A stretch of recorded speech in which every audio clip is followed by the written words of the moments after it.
Et yo les gens, on se retrouve pour une nouvelle vidéo. Donc cette vidéo va se comporter en deux parties. La première partie où je vais vous présenter deux applications, guide pour Clash Royale et Chest Tracker. Ne vous inquiétez pas, ce n'est pas des cheats. C'est tout simplement une aide ou un repère dans Clash Royale. Et la deuxième partie, je vous présenterai mes decks sur Clash Royale. Des decks que j'ai créés hier et avant-hier. Donc voilà. C'est parti.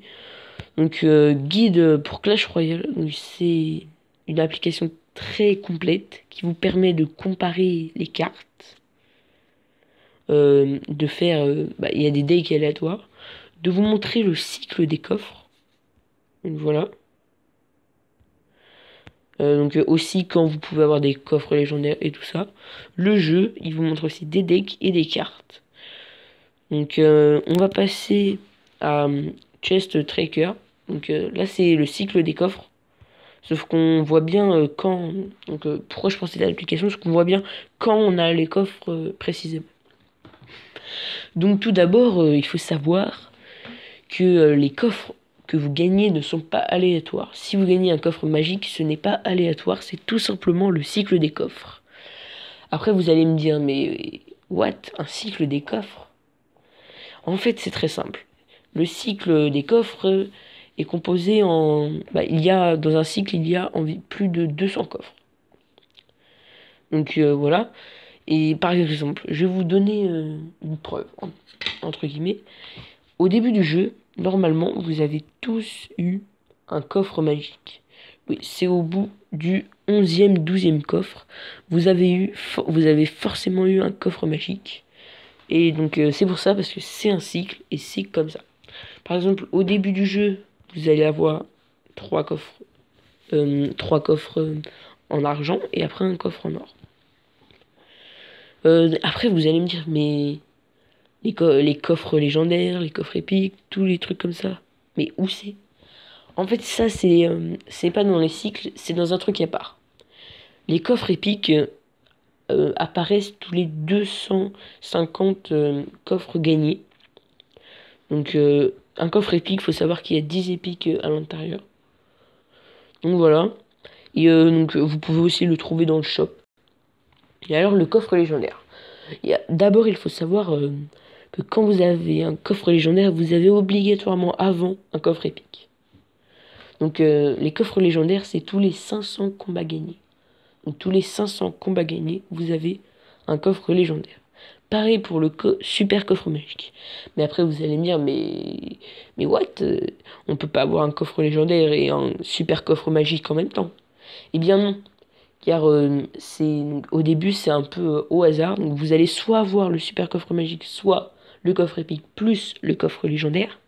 Et ils vont s'alterner.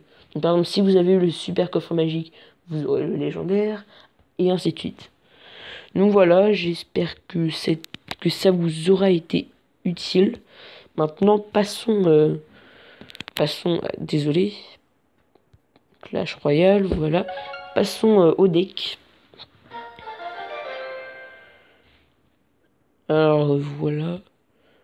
Je vais pas vous présenter ce deck, hormis juste une chose. J'ai remplacé l'extracteur d'élixir par le bébé dragon. Car tout simplement, depuis qu'il vaut 6 élixirs, il est beaucoup moins rentable. Et oui, il est vraiment, vraiment beaucoup moins rentable. Du coup, je trouvais que mon deck n'allait pas. Alors j'ai mis un bébé dragon. Alors, mon premier deck que j'ai créé, c'est un deck double golem. Donc golem de glace plus golem. En fait, le principe de ce deck, c'est de mettre les golems en avant pour pouvoir tanker.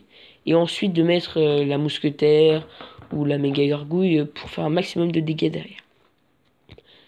Donc voilà. Sinon, j'ai le zap pour la défense, les esprits de feu et les gobelins à lance. Puis j'ai mis le PK parce que on n'a pas tout le temps l'élixir, on n'a pas tout le temps assez d'élixir pour avoir le golem. Ça c'est sûr. Voilà, passons au troisième deck. Donc oui, le Zappy. Donc, J'ai eu le Zappy avant-hier. Forcément, fallait que je le mette quelque part, sinon... Voilà, quoi. Fallait que je le mette. Alors, c'est un deck avec le Zappy.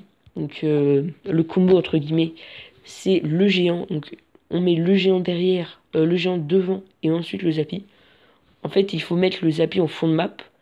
Et le temps que vous récupérez l'élixir nécessaire pour mettre le géant, vous mettez le géant devant le Zappy. Histoire qu'il se fasse protéger. Sinon, pour la défense, on a la tombstone, les esprits de feu, les gargouilles, le bébé dragon, la mousquetaire et le prince. Bah, le prince, pourquoi je l'ai mis? J'étais pas obligé, mais comme je l'avais niveau 4, vous savez, quand il sprint, il fait vraiment très très mal à la tour. Il fait... Ah, attends.